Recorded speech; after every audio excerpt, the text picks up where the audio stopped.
మనం కొన్ని రోజులు ఈ పెళ్లిని ఆపేద్దామా?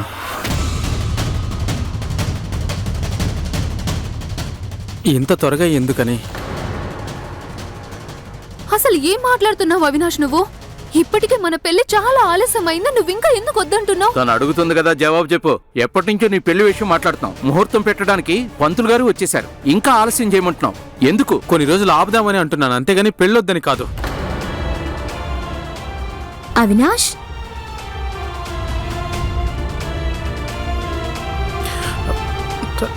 నేను ఇప్పుడు ఏమంటున్నానంటే, ఇప్పుడిప్పుడే డాక్టర్గా ప్రాక్టీస్ స్టార్ట్ చేశాను. నాకేమనిపిస్తుందంటే పెళ్లి కంటే ముందు నేను నా కెరీర్ మీద ఫోకస్ చేయాలనుకుంటున్నాను. అవినాష్, ఏంటిది మళ్ళీ కొత్త డ్రామా? మీకు నా కూతుర్ని పెళ్లి చేసుకోవాలనుందా, లేదంటే కేవలం తన మనోభావాలతో ఆడుకుంటున్నావా?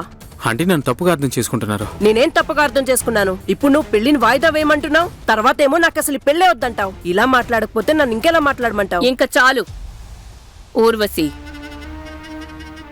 అవినాష్, నువ్వు ఈ ఇంటి బిడ్డవి. నువ్వు ప్రాక్టీస్ గురించి అలాగే నీ కెరియర్ గురించి నువ్వు భయపడాల్సిన అవసరం లేదు. ఇక నీ పెళ్లి గురించి మాట్లాడాలంటే ఈ పెళ్లి వీలైనంత తొందరగా తప్పకుండా జరుగుతుంది.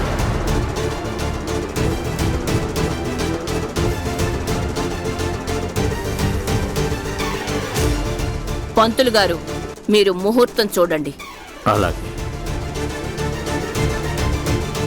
నువ్వు ఇక్కడే ఉండు, నేను మళ్ళీ కలుస్తాను. కానీ నువ్వు ఎక్కడికి వెళ్తున్నావు అవినాష్? హాసిని,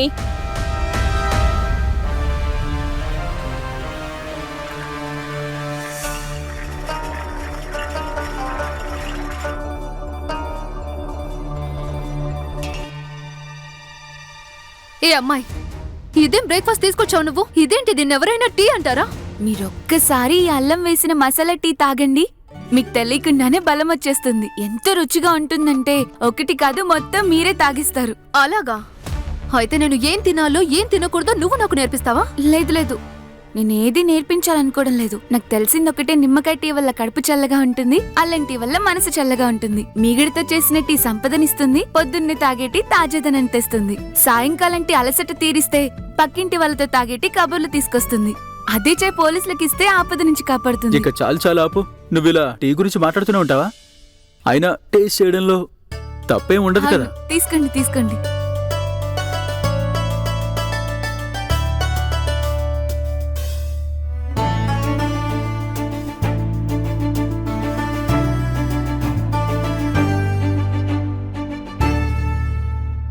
నిజంగా టీ బాగా పెట్టావు. నువ్వు చెప్పేది నిజమే. అంటుంటారు కదా, మంచి టీ పెట్టటం, మంచి సలహాలివ్వటం అందరితో సాధ్యమయ్యేది కాదు. చాలా బాగుంది జమున. మీకు నిజంగా టీ నచ్చిందా? హ్మ్. హాసిని గారు, మీకెలా అనిపించింది? బానే ఉంది. సరే, ఇక వెళ్ళు. పొగడకపోతే ఇంకా ఇక్కడే ఉంటావా ఏంటి? వెళ్ళు, వెళ్ళి నీ పని చూసుకో.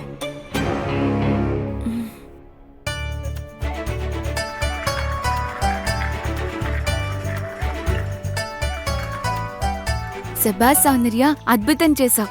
నువ్వు మొదటిసారి పెట్టిన టీ అత్తగారింట్లో అందరికీ నచ్చేసింది. కానీ డాక్టర్ బాబు ఎక్కడికి వెళ్ళారు? నేను ఆయనకు టీ ఇవ్వలేకపోయాను.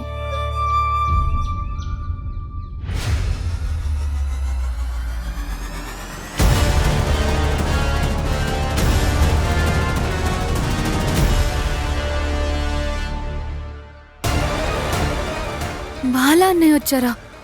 అన్నకు అస్సలు తెలియకూడదు డాక్టర్ బాబు నన్ను ఆయన భార్యగా స్వీకరించలేదని.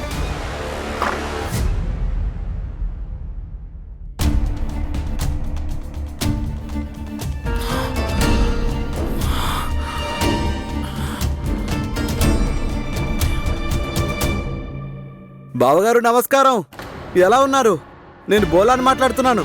రేపు సౌందర్యతో రాఖీ కట్టించుకోవడానికి బనారస్ వస్తున్నాను. ఈ సౌందర్య ఎక్కడికి వెళ్ళిపోయింది?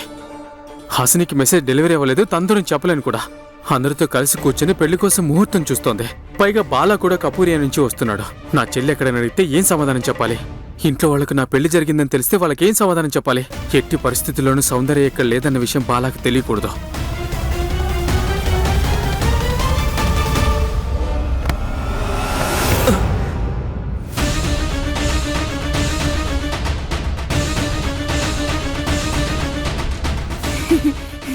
బాలా అన్నయ్య మీరొచ్చారేంటి?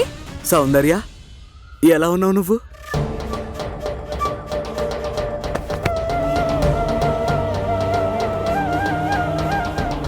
మా అందరికి నువ్వు చాలా గుర్తొస్తుంటావు. నిన్ను చూస్తుంటే నాకు చాలా సంతోషంగా ఉంది. మీరు కూడా నాకు చాలా గుర్తొస్తారు. మీరు ఇలా రండి, ఇలా కూర్చోండి. కానీ సౌందర్య, ఈ ఇంటి వాకిలైతే ఇటువైపు ఉంది. ఎక్కడికి తీసుకెళ్తున్నావు? ముందు మీ ఇంట్లో వాళ్ళని కలవనివ్వు.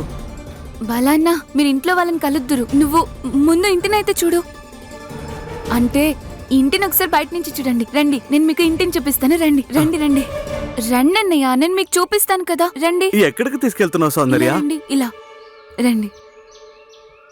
ఇది చూడండి, చూడండి చూడండి ఎంత అందంగా ఉందో కదా. ఇక్కడ పూలు చూడండి, రకరకాల పూల చెట్లని నాటారు కదా. ఇంకా ఈ ఉయ్యాల చూడండి, దీనిలో ఊగుతుంటే ఎంత హాయిగా ఉంటుందో.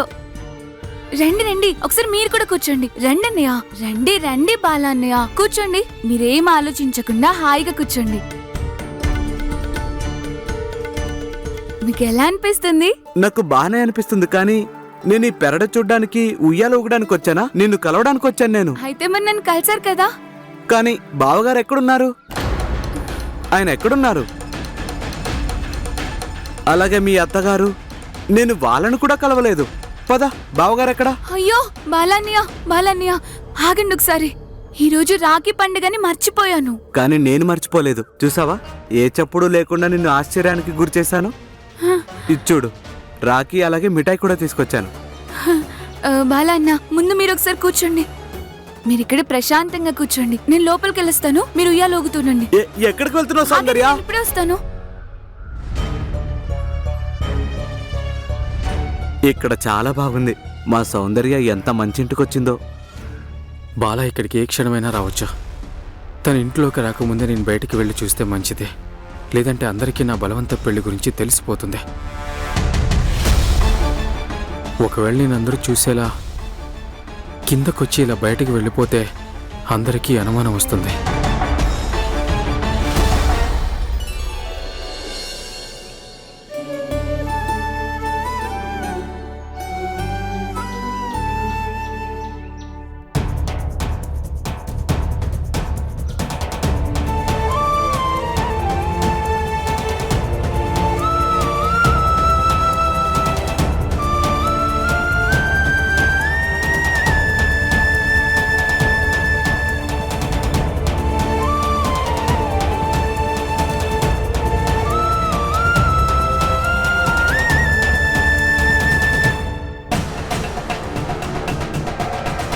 ఇదిగో తీసుకో, మన పొలంలో వచ్చిన పంట విత్తనాలు. ఎప్పుడైతే నువ్వు వీటిని మొక్కలుగా పెరగడం చూస్తావో అప్పుడు మన ఊరిని, ఇంట్లో వాళ్ళందరినీ కూడా గుర్తు తెచ్చుకుంటాం. ఇవి కేవలం విత్తనాలు కావు, మన ఊరి నుంచి తెచ్చిన గుర్తులాగా నీకు ఇస్తున్నాను.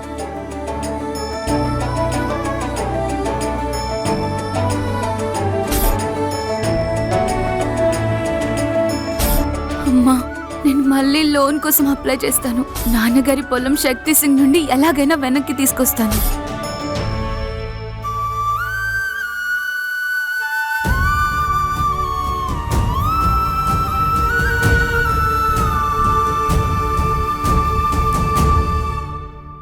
అవినాష్, అందరూ ఇక్కడే ఉంటే నువ్వెక్కడికి వెళ్తున్నావు? హాస్పిటల్ వాళ్ళకి అర్జెంట్ కాల్ చేయాల్సి ఉంది. నేను కాల్ చేసేస్తాను, నువ్వు ఇక్కడే అందరితో పాటు కూర్చో. రాఖీ కట్టడం అయిపోయింది. పద, మీ ఇంట్లో వాళ్ళందరినీ నాకు పరిచయం చేయి. బావగారు కూడా ఎదురు చూస్తూ ఉంటారు. ఏంటి, డాక్టర్ బాబుకి మీరు వస్తున్నారని ముందే తెలుసా? తెలియకుండా ఎలా ఉంటుంది? నిన్నే నేను ఆయనకు ఫోన్ చేసి చెప్పాను. నేనే నీకు చెప్పొద్దని కూడా చెప్పాను. లేదంటే నేను నిన్ను ఇలా ఆశ్చర్య పెట్టడం సాధ్యం కాదు కదా. ఓ, అందుకే డాక్టర్ బాబు నాకు రాత్రి ఫోన్ చేశారు. ఇప్పుడు ఏం చేయాలి? బాలా అన్నని ఇంటి లోపలికి తీసుకెళ్లలేను, ఇంటి వాళ్ళకి పరిచయం చేయలేను. ఒకవేళ డాక్టర్ బాబు మమ్మల్ని చూశారంటే ఆయనకి తెలిసిపోతుంది నేనే సౌందర్య అని, ఇలా ముసుగులో ఇంట్లో తిరుగుతున్నానని. లేదు లేదు, నేను ఇలా ఎట్టి పరిస్థితుల్లో జరగనివ్వను.